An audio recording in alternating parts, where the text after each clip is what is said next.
Emma wana won ejapade ahye no yako. Na Akoma FM 87.9 Kumasi. Yesi achia emuye. Esena kasa bebu nyina. Na masere Ghana Police Service ye free hey. On mefa kusichi kosu osi unim de wo market no. Nti omra mefa no. Na onko chire police for de wo market no.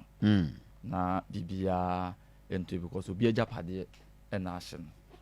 Meremo no criminal offense.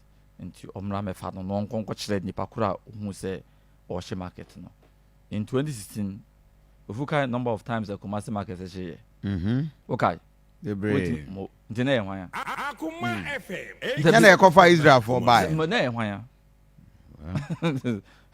nti MPP wa ban mu NDC ni ahye market nti do na MPP NDC wa ban mu na market hye makola okay number of times hye we share of former national vice chairman omare wa de a busan say dey no nim se menim on market hye ya busan omare wa de former national vice chairman but ode na onso nim obusa na no maka kire no oni ha ento omusa no ento obusa na omra meka kire me eti when you are me to asansen some clear men Baah Acheamfour na mo shishi market na minia mama to aso na but this is serious mema eti for ente se